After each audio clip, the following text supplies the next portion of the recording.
La crisis política y social que vive Nicaragua fue tema en la cumbre Concordia Américas que se desarrolla en Bogotá.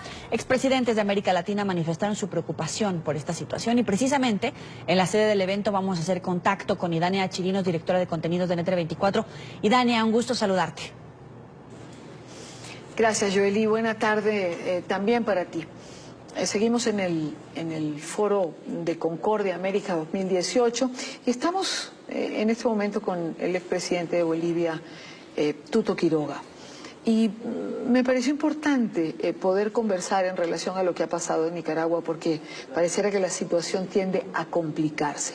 Presidente, buenas tardes. Buenas tardes, Idania. Gracias por la invitación. No, gracias a usted, que siempre está con nosotros. Nicaragua se complica. ¿Qué hacer? ¿Cómo darle una solución? ¿Cómo contribuir a buscar una salida? A ver, primero, comprender de dónde viene el problema. Esto es parte del daño colateral de la implosión económica de Venezuela, que este siglo XXI, con la bonanza china que llenaba los cofres y las arcas fiscales de aquellos que exportaban petróleo, energía, comida, minerales en Sudamérica, sabemos que generó ingentes cantidades para PDVSA, que en lugar de destinarlas al desarrollo, se las robaron, las despilfarraron y las usaron para sostener a regímenes satélites, muchos de ellos en Centroamérica y Caribe. Y la implosión de Venezuela y el colapso de la economía de Venezuela se está empezando a sentir.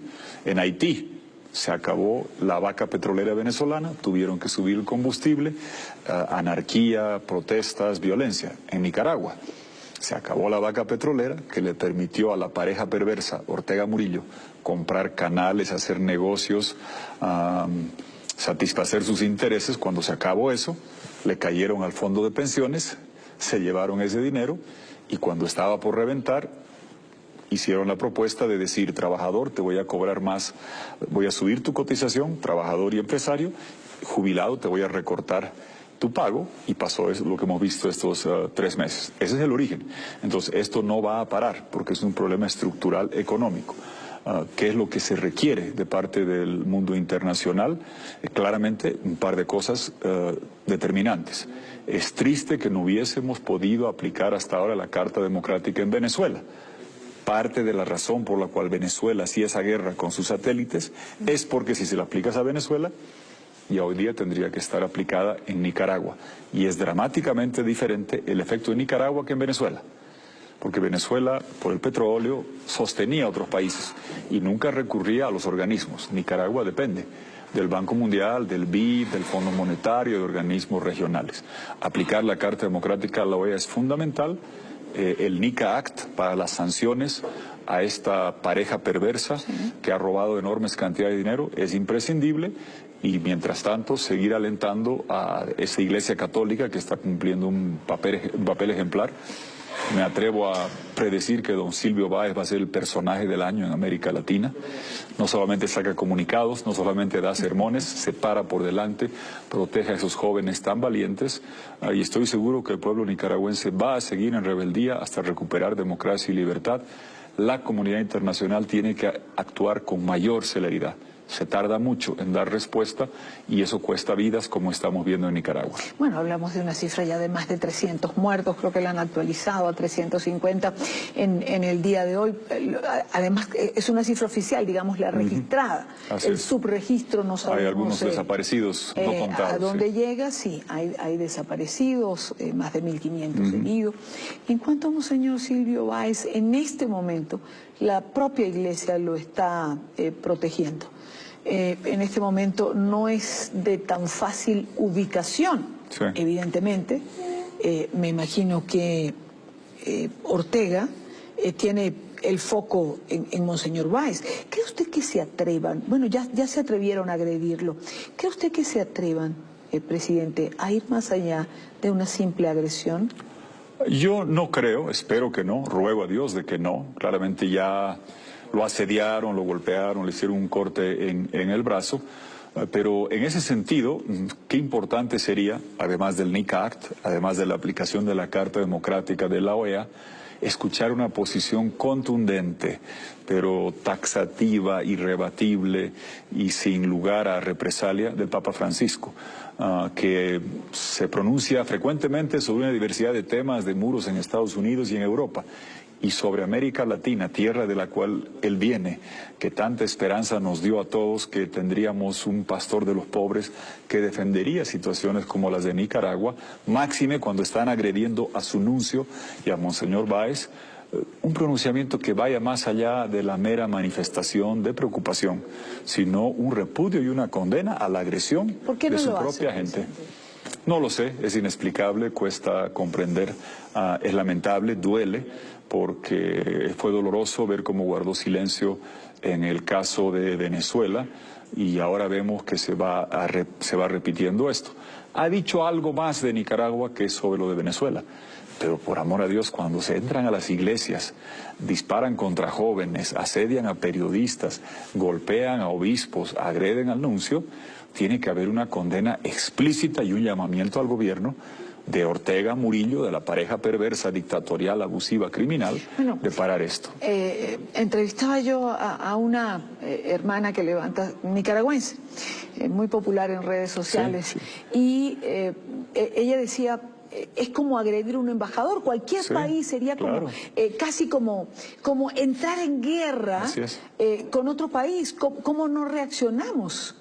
Exactamente, porque como sabemos el Vaticano tiene varias dimensiones, pero tiene la dimensión de Estado y el nuncio es un embajador. Imaginémonos que en un país al embajador de otro lo agarran a palos. Tú sabes que eso no pasaría, tendría que tomarse medidas. Y el Papa ojalá tiene tiempo todavía que se pronuncie, pero de forma clara. Y el último mensaje para la comunidad internacional es para mí el siguiente, Idania. Tenemos que aprender que estos regímenes autoritarios empiezan cometiendo algunos, es como un tobogán que acelera su declive. Al principio cometen algunos abusos, cierran un canal, enjuician a un periodista, enjuician a alguien que hace caricaturas en el periódico, persiguen a un alcalde, persiguen a un diputado, 2 diputados, inhabilitan a María Corina y la gente dice, bueno, es parte de la gresca política, o algún periodista que se excedió, y van condonando la comunidad internacional el inicio del declive. Y después, cuando la situación se pone peor, cuando hay la caída económica venezolana, no tiene plata en Nicaragua, viene el declive, el tobogán se acelera, y ahí empieza la represión sin límite, presos por doquier como en el caso de Venezuela, exiliados por todo lado, y luego cuando ahora va la CIDH, lo que pasa es, claro, pero ¿cómo reaccionar con anticipación? Es decir, ¿cómo tener esa medida de a dónde van a llegar que nos permita una reacción previa? A ver, muy claramente había 2 instancias en Nicaragua y hay una en Bolivia que está en curso. El señor Ortega, en 2011, se inventó la figura de que la reelección personal para él y después en combo con su esposa eran un derecho humano por encima de los límites de la Constitución. Grotesca distorsión de la sacrosanta Convención Interamericana de Derechos Humanos. Y la comunidad internacional hizo mutis por el foro. Era el 2011, evidentemente. Era el señor Insulza, cuyo nombre se escribe con S y Z y cuya gestión fue con doble S. Una gestión que dejó mucho que desear por lo insulsa que fue. Entonces no se dijo nada. Después hubo una elección municipal donde había indicios que se habían robado unos cuantos municipios. Pero nuevamente, no fue la presidencia, fueron unos cuantos municipios.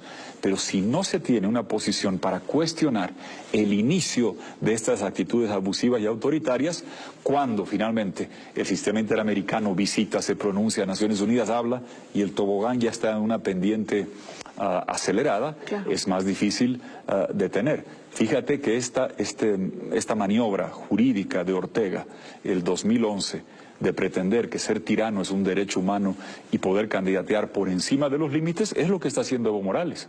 Por eso digo, vamos a esperar que nos meta presos a todos, o que desate una violencia sin límite, o va el sistema interamericano a actuar ahora a tiempo. Con la Corte de San José y la Comisión de Derechos Humanos hemos hecho recursos para evitar que Bolivia siga en el tema de Nicaragua. ¿Por qué le cuesta tanto a la región reaccionar? A ver, hay una inercia burocrática natural, pero también hay que entender que veníamos la madre del cordero estaba en Venezuela. el proyecto hemisférico más importante que en este siglo y en la historia, que logró controlar y daña 22 de 34 votos en la OEA. Y el secretario general, el 2008, Venezuela tenía 22 de 34 votos, con Petrocaribe, Albaniza, Alba y estos regalitos por acá o por allá. Ahora no, ha mermado la influencia. Todavía están logrando retener un tercio para defenderse. Y más que con petrodadivosidad, con petrochantaje.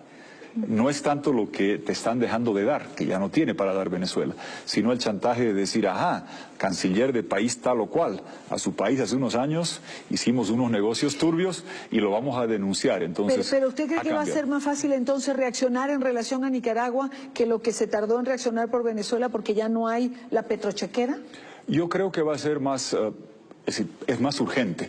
Yo no sé qué, es decir, la estrategia de bloquear la censura internacional de Venezuela era para proteger a sus aliados, para proteger a Correa cuando atacaba a periodistas, sí, para proteger a Evo Morales cuando viola el referéndum, para proteger a Ortega cuando se hace reelegir. Pero ahora hay que entender que lo de Nicaragua reviste gravedad. Sí, lo de Maduro ha sido terrible, una represión autoritaria, atroz, feroz, pura, dura, inédita. Pero Ortega, en 3 meses... lleva, y yo no quiero entrar en lo morboso de la contabilidad de cuántos jóvenes ha asesinado, pero en 3 meses ha hecho en un país mucho más pequeño, ya tiene casi más muertos y heridos que Maduro en todos sus años. Y siendo en un país más pequeño, creo que eso ha traído una sensación de urgencia y el papel tan activo, tan meritorio, tan loable de la Iglesia Católica, ha logrado poner reflectores sobre este caso que hoy, por la violencia que se sigue desatando mientras estamos hablando, han matado a una persona más en Masaya. Entonces está, por lo que está sucediendo, primera en la lista de prioridad de atención de la comunidad internacional. Y, como ha dicho Laura Chinchilla, estoy convencido que si la comunidad internacional articula sanciones, aplicación de la Carta Democrática en Nicaragua, el NICAC, va a ser más fácil después aplicarlo para Venezuela y va a terminar beneficiando a Venezuela, porque esto está interconectado. Claro.